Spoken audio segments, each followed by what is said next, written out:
A medida provisória 571, baixada pelo Poder Executivo, poderá encerrar a polêmica sobre o novo Código Florestal, segundo declarou o presidente da Câmara, deputado Marco Maia. A referida emenda provisória preenche lacunas criadas pelos 12 vetos que a presidente Dilma Rousseff impôs ao projeto aprovado pelo Congresso. Para debater o polêmico Código Florestal e seus desdobramentos, convidamos os deputados Luiz Carlos Reis, do PP Gaúcho, e Ivan Valente, do PSOL de São Paulo. Deputado Luiz Carlos Reis, como é que o senhor vê esse novo Código Florestal, esses vetos que a presidente impôs e essa medida provisória que veio para preencher as lacunas deixadas pelos vetos? Em primeiro lugar... assim, de modo generalizado, genérico. Em primeiro lugar, Tarcísio, cumprimentar você, ao Ivan, nós achamos um desrespeito por parte da presidenta. Ela tem o direito de vetar, é o direito dela. Sancionar ou vetar está no direito. Agora, prerrogativa. É prerrogativa da presidenta. Agora, o não está no direito dela já fazer o projeto como ela quer. Foi dito pela ministra Isabela, por exemplo, né, que não deu como nós queremos, nós estamos reeditando uma medida provisória. Quer dizer, ela pode fazer medida provisória, está fazendo. Agora, terminamos ontem uma discussão, houve votação na Câmara em segundo turno, e logo ela sanciona e já veta alguns artigos e já está colocando uma nova medida provisória em discussão na Câmara dos Deputados. Então, em primeiro lugar, né, o que nós estamos vendo é esse ponto. O desrespeito que ela teve com a casa, né, em função do veto, é prerrogativa dela. Agora, fazer o veto e logo depois já emitir uma medida provisória, conversaram no mesmo dia, que foi publicado no Diário Oficial, na segunda-feira já tinha a medida provisória 571. Né? Então, esse ponto nós lamentamos, né, da atitude da presidenta, né, e da própria ministra do Meio Ambiente, que já criticava o projeto, da forma que não deu como nós queremos. Pô, então não precisa Congresso Nacional. Aqui o Ivan tem uma posição, eu tenho outra, isso é legítimo, entendeu? Defendendo, né, as suas ideias. Agora, não fazer assim, não, porque não deu como nós queremos, vamos fazer uma medida provisória. Tá bom, foi o que foi feito. Agora, essa casa novamente terá a sua prerrogativa, né, de discutir a matéria, né, lamentando. O nosso protesto é esse. Lamentamos, mas vamos discutir a matéria novamente à luz daquilo que nós entendemos que seja bom para o Brasil. A examinar os vetos, né? É os vetos que ela fez, porque dificilmente, Tarcísio, essa casa derruba veto. Bom, como já veio uma medida provisória, nós vamos apresentar emendas, vamos trabalhar direto nas emendas nessa medida provisória. Temos um prazo curto para resolver essa questão, esse impasse, né? Em função do período eleitoral, né, aquilo que for acertado, temos que tentar acertar até o fim do recesso agora do mês de julho, senão só vamos voltar a discutir esse assunto em outubro, depois das eleições municipais. Deputado Ivan Valente, o senhor acredita que o Congresso vai derrubar esses vetos? Olha, eu acho difícil, né? Porque veto presidencial precisa de um quórum qualificado e também porque tem 1.500 vetos na fila. E quando vem para cá votar, vem um bloco enorme, né? E também porque... Há mais de 600 vetos. E também precisa se votar na Câmara e no Senado separadamente. Tem que passar nas duas casas, né?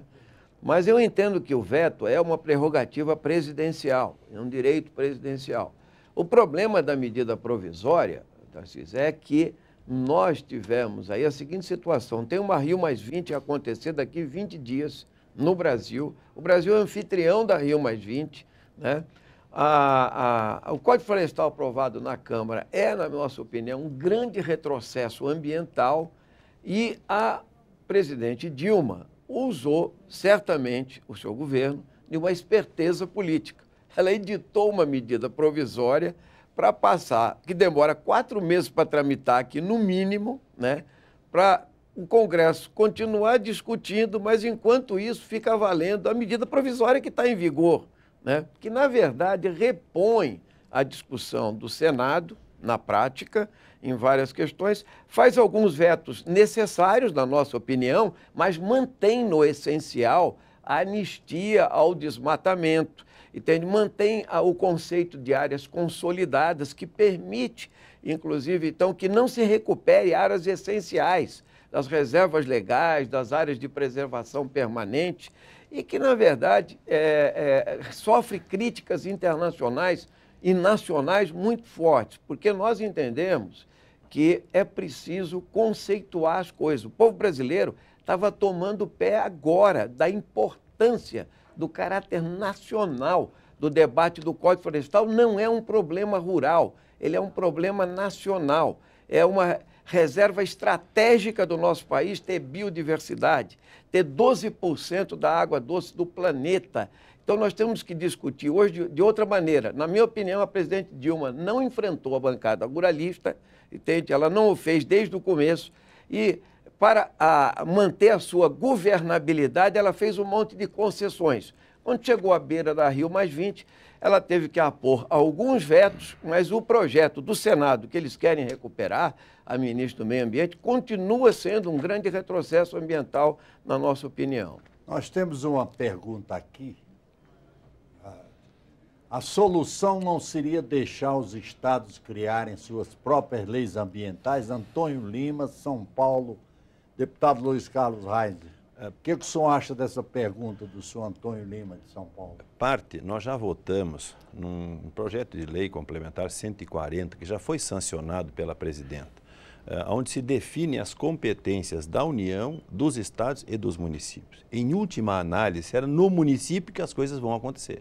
E lá que terá que ser feita a fiscalização, ok? Então, esse ponto para nós é importante e é pacífico.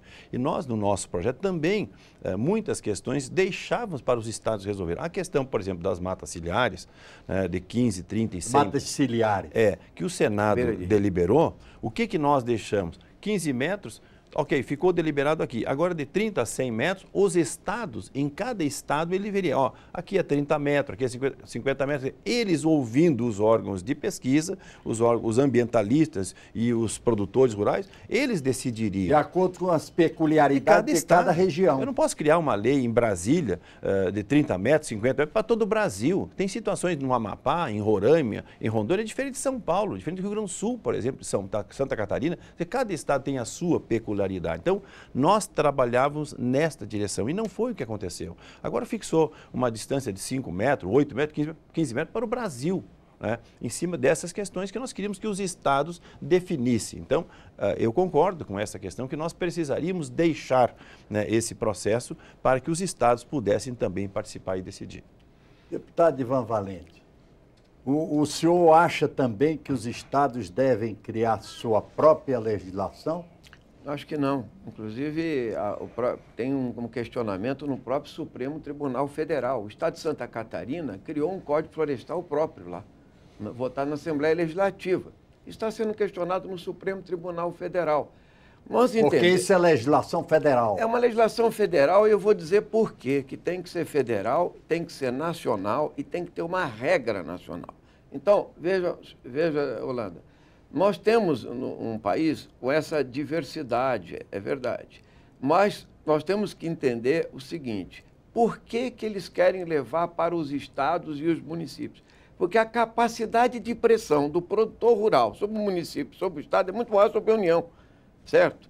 Segundo lugar, vamos pegar um rio de fronteira, né, e determinar a mata ciliar, a mata de beira de rio, de cada um. Temos o rio aqui do deputado Raul, o Rio Uruguai, o Paranapanema, em São Paulo, com o Paraná, o Iguaçu.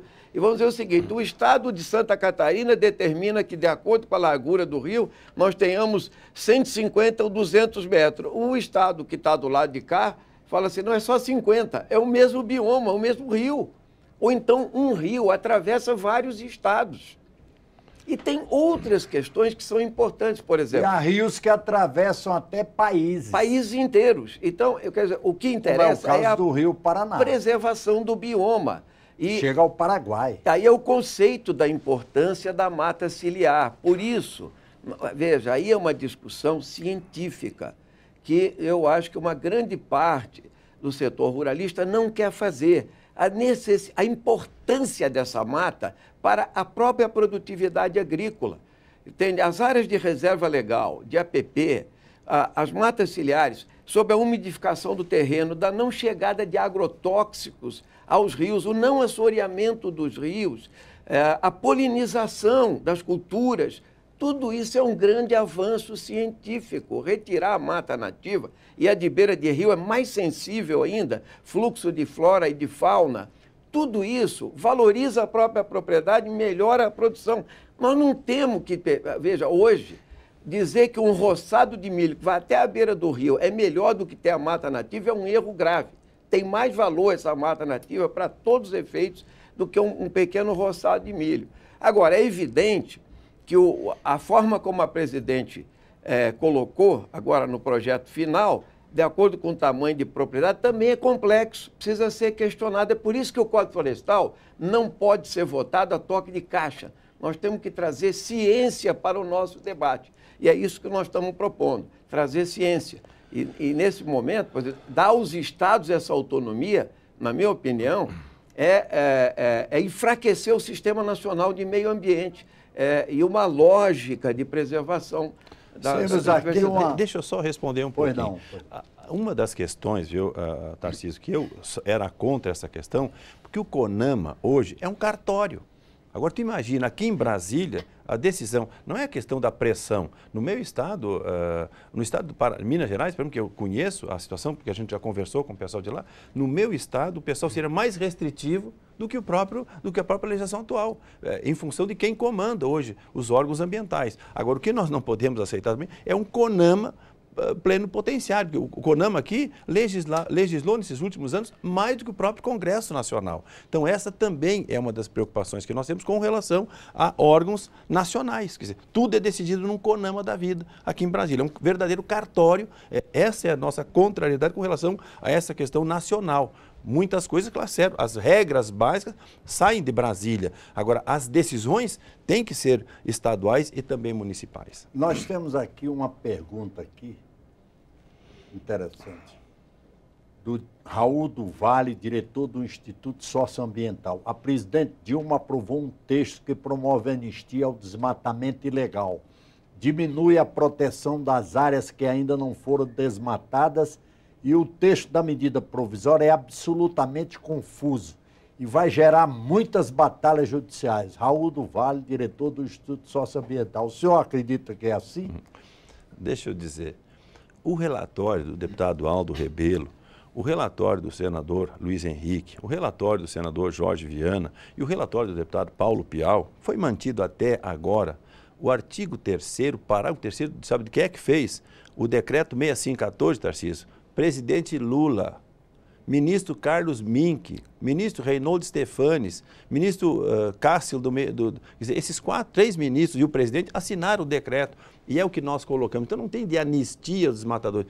Quem fez esse decreto foi Carlos Mink, entendeu? Carlos Mink, alguém conhece ele? Sabe quem é? É um ambientalista convicto. Ambientalista. Então o Carlos Mink fez o decreto. Essa tal de anistia que dizem foi feita pelo Carlos Mink e que nós reproduzimos no texto que a Câmara e o Senado votaram. Entendeu? Então não tem de anistia. Eles vão ter que recompor as matas ciliares, recompor a tal de reserva legal, que eu questiono a reserva legal, Ivan. Essa questão da reserva legal, eu duvido, não teve um país do mundo que confiscasse terras para fazer um programa de preservação ambiental. O Brasil fez. O Brasil confiscou. No meu estado, Rio Grande do Sul, estava na lei anterior quase 5 milhões de hectares. No estado de São Paulo, de Ivan Valente, quase 4 milhões de hectares. É 20% do estado de São Paulo, 20% do estado do Rio Grande do Sul, Santa Catarina, Paraná. Veja, nós não tínhamos reserva legal. Para fazer um programa de preservação ambiental, só o produtor pagava, os banqueiros não precisam pagar nada, o pessoal do petróleo não precisa pagar nada, o pessoal do aço não precisa pagar nada, as grandes empresas de telecomunicação, de comunicação, ninguém precisa pagar nada. O produtor sim, Tarcísio, tem que bancar a recomposição da mata ciliar, tem que tirar terra para reserva legal, tudo por conta do produtor. Isso é bonito, não tem problema nenhum. Agora, eu fazer uma lei, bota para esse cara pagar. Agora, eu cobrar do restante da população, não tem problema. Para mim, faça o que quiserem. Agora, desde que toda a sociedade seja responsável. O que eu não quero é penalizar apenas o produtor rural nessa jogada. Deputado Ivan Valente, o senhor leu a pergunta que foi posta ali. O que o senhor acha dela também? E da resposta que foi dada pelo deputado Luiz Carlos Reis. O nosso telespectador está correto. O Raul do Vale está correto no que ele afirma ali. Na verdade, nós temos uma lei de crimes ambientais vigindo desde dezembro de 98. Ela não era aplicada. Nós temos que entender que houve um desmatamento enorme no nosso país, uma violação da lei. E se passava a mão na cabeça. Em determinado momento, se deu uma data para averbar a reserva legal. E se prorrogou esse decreto, Reis, durante 5 ou 6 vezes já. entende? Para dar um tempo para as pessoas se adaptarem. E agora mudou, pela pressão do setor ruralista, mudou a lei para procurar criar um cadastro rural, entende? Um plano de recuperação ambiental para 5 anos. Mesmo assim, o relatório do deputado Paulo Pial extinguiu até isso, porque eu acho que nós não temos fiscalização no nosso país, estrutura fiscalizatória, para ir atrás. Então, quando a presidente da República, ela, na verdade, ela anistiou sim, ao recuperar, ao permitir que não houvesse recuperação, até 4 módulos fiscais, que, veja, o módulo fiscal no Brasil vai até 100, 110 hectares. Desde quando pequena propriedade no país é 440 hectares? O que é isso, gente? Pequena propriedade, essa é outra deformação. Não é pequena propriedade, não é de 4 módulos fiscais, que pode variar de 40 a 400 hectares de terra. Pequena propriedade, para qualquer estudioso, professor da Exalc, do Embrapa, vai dizer o seguinte: pequena propriedade é de meio a 1 módulo fiscal. Entende? É isso. E foi liberado a recuperação 400 disso. hectares é média propriedade. Não, né? isso é considerada pequena na Amazônia. Que o módulo fiscal varia dependendo do estado. A outra questão é que, na verdade, na lógica de proteger o pequeno, lá no nosso estado de São Paulo, estudo da UFSCar, Federal de São Carlos, 80% das propriedades lá são pequenas e médias que não averbaram. Grandes e médias que não averbaram, 80% das propriedades. Não é para o pequeno. Então, na verdade, o que houve aqui foi uma mega pressão dos grandes produtores do agronegócio. Esses são os grandes vencedores desse debate. Então, os vetos apostos pela presidente são absolutamente insuficientes, porque nós temos que ser claros, objetivos. Então, quer-se continuar criando gado no Brasil, ocupando um território de 170 milhões de hectares de terra, enquanto a produção só tem 70 milhões de hectares de terra, entendeu? É uma irracionalidade. Não é necessário expandir fronteira agrícola no nosso país, nós temos base científica de produção e produtividade para isso. Não é necessário invadir beiras de rio, topos de morro, áreas sensíveis para causar desastres ambientais. Pelo contrário, a reserva legal que o deputado Reis diz não vê necessidade, é uma vantagem comparativa do Brasil, que detém ainda grandes áreas de verde e de florestas. Os estudos científicos estão provando que aumenta a produtividade agrícola, melhora a nossa produção, né? Tudo isso faz parte de manter a nossa biodiversidade. Nós somos o país que tem a maior biodiversidade do planeta, 20 mil espécies só na Amazônia. Não se vê isso como uma riqueza, prefere-se proteger a exportação da carne bovina, financiando pelo BN10, a JBS Friboi, prefere-se a exportação de soja para os porcos europeus, do biocombustível, da cana-de-açúcar extensiva e outras coisas. Então, nós estamos diante de um debate que deve envolver o conjunto da sociedade, também o setor rural, os proprietários. Mas, na verdade, se trata como se fosse um problema dos proprietários, não é um problema nacional que nós estamos discutindo. Por isso, eu acho que a presidente devia ter outra atitude, ter feito o veto total. Agora, só para responder um pouquinho ao Ivan, a questão do boi, Ivan, a questão da soja, a questão da laranja, a questão do açúcar, do álcool, do frango, do suíno, quer dizer, o Brasil vive disso. Se o Brasil atravessou a crise de 2008, está atravessando a crise desse momento, é porque tem um superávit de quase 400 bilhões de dólares, que não é a biodiversidade que deu, é esse setor que exportou. É o boi, é o frango, é o suíno, é o soja, é o álcool, é o etanol, é o fumo. Esse é o povo que exportou, esse é o Brasil. Agora, na nossa indignação, viu, eu sou produtor rural, eu sou engenheiro agrônomo. Agora que essa conta, Ivan, só está sendo debitada para o produtor rural. O Brasil tem 200 milhões de habitantes, tem 5 milhões, 3 de produtores rurais, de propriedades rurais no Brasil. Quer dizer, e dessas 5,3 milhões de propriedades, 3,7 milhões, Tarcísio, vivem miseravelmente. Isso é dado da Embrapa e da Fundação Getúlio Vargas. E eu estou botando essa conta para esse povo pagar também, Tarcísio. Então, esse é o grande problema. Eu, como agrônomo, concordo com o que ele diz. Agora, eu sou só explorado, o produtor rural é explorado pelo adubo mais caro do mundo, pelo defensivo mais caro do mundo. Nós somos autossuficientes em petróleo e a Petrobras é o diesel mais caro do mundo. A carga tributária dos alimentos é a mais cara do mundo. E agora eu vou botar mais uma lei ambiental, tirar as terras da reserva legal, 80% no norte, 35% no Cerrado Amazônico, 20% em qualquer estado do Brasil, como reserva legal. Tudo bem. Agora, por que a sociedade não ajuda a pagar? Vamos criar aqui um projeto, Ivan, e vamos botar os banqueiros a pagar essa conta, o pessoal do petróleo a pagar essa conta, o pessoal dos automóveis a pagar essa conta. A sociedade tem que pagar. Os mega empresários do Brasil não vão pagar R$1 disso aqui, Tarcísio. Agora, um produtor que tem 5 hectares, 50 ou 400, lá no norte, por exemplo, o cara vive miseravelmente. Os deputados do norte têm dito reiteradas vezes, o cara sobrevive na margem dos rios. E mal, né? E mal. Ele sobrevive, é um sobrevivente lá nessas áreas. 3.700.000 famílias no Brasil.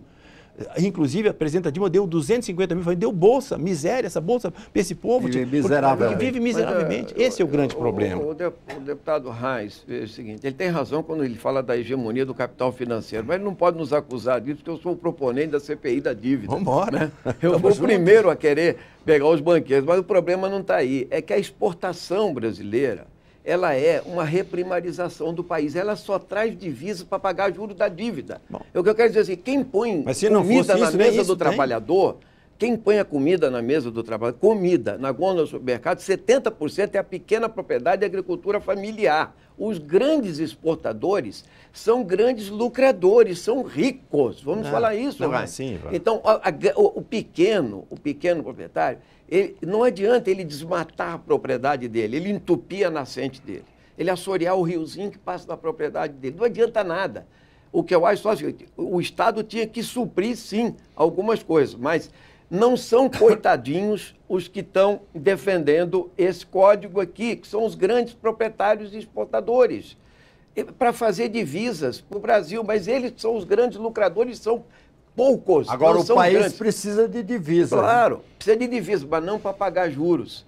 800 bilhões de reais quebrado. de juros. Se não fosse, estava quebrado. Não, o país estava quebrado. Podia ser invertida a lógica. Não, mas se não fosse a exportação mas não é a biodiversidade que tem que pagar essa conta, porque aí nós estamos debitando na conta das gerações futuras, estamos destruindo o nosso próprio potencial final. A biodiversidade do Brasil, Ivan, que a gente tanto propala, e eu sei que ela existe, agora quem explora a biodiversidade não é o Brasil, são os laboratórios suíços, laboratórios europeus, eles querem explorar aqui, eles querem explorar tudo, é um projeto de e não vamos nada. Você pegar a Amazônia e colocar indústria, você pegar, através da pesquisa científica, a indústria de fármacos, de química fina. Dinheiro? Os laboratórios suíços. Não, é o Brasil que eu estou falando. São os institutos de pesquisa brasileiros que têm que entrar lá. Mas não tem. Não vamos desmatar a Amazônia, não vamos botar boi na Amazônia. Tem ainda uma pergunta aqui para fazer. Cadê? Os parlamentares vão deixar que o Supremo Tribunal Federal decida sobre o assunto? O Congresso não vai tomar a iniciativa de acabar com todas essas pendências?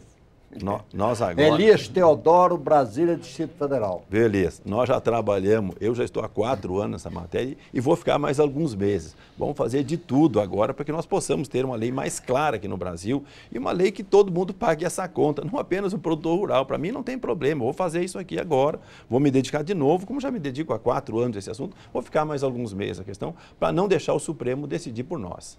Não, eu acho que não só o Congresso... Nosso tempo está praticamente esgotado. Quem tem que decidir essa questão precisa voltar para a sociedade civil. Por isso que eu era a favor do veto total. Vamos recomeçar esse debate do zero. Porque, finalmente, ela ganhou projeção nacional. O povo está sabendo, a televisão está falando.